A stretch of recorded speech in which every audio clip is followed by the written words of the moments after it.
Hey there, I'm Mike, and today I'm going to be talking about a cool thing in CSS that a lot of people don't think about when they're writing projects, CSS variables. Now, these aren't necessarily fully supported. I'll put a link in the description that has a list of browsers and whether or not they support it. But for the most part, as long as it's a modern browser, it should support it. I know Internet Explorer is one that doesn't support this. But Internet Explorer, to be honest, doesn't support a lot of things with CSS, so it's a pretty deprecated internet browser. So anyway, let's get to it. So I've got this HTML file, and this just has a couple of divs, text1 and text2, and you can see that those are just filled with some random Latin text. But HTML isn't where all the fun stuff is happening. Let's go to CSS. So to make a variable, you need to go up top here and do :root, just like this, and then you do the brackets as if it were just a regular class or anything. And then inside that, you go ahead and do hyphen, and this is very important. You need to have this for it to work. And then a variable name. So we can say blue, and we can set that equal to, we'll just get a blue really quick with this plugin that I have. There we go. Oh, there we go. And then we'll make a red as well.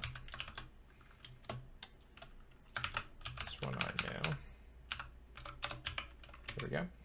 Okay.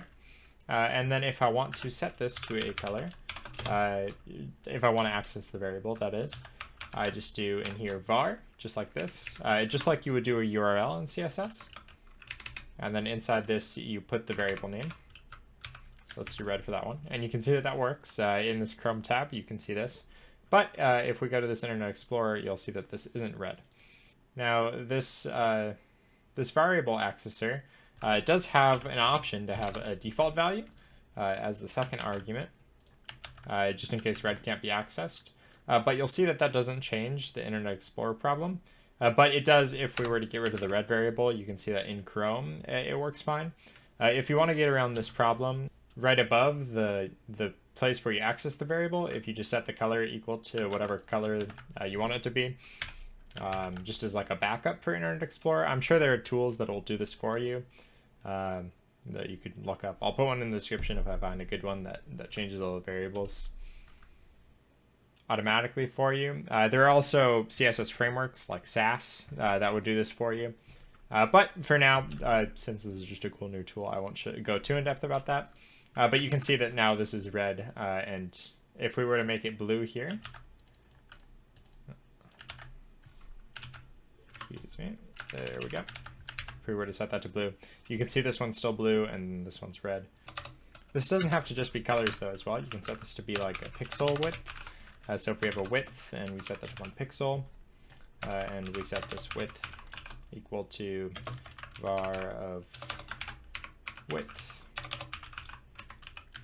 then you can see that now this is very thin, probably not 1 pixel thin. It's just as small as it can be without cutting the words off. You can also, I'm sure, do this in EM or percents. Let's set this to 20 EM just to be a little thicker. We're going to do 20% as well, just like that. So yeah, this is a super useful way to just kind of organize your colors until you're done with your project.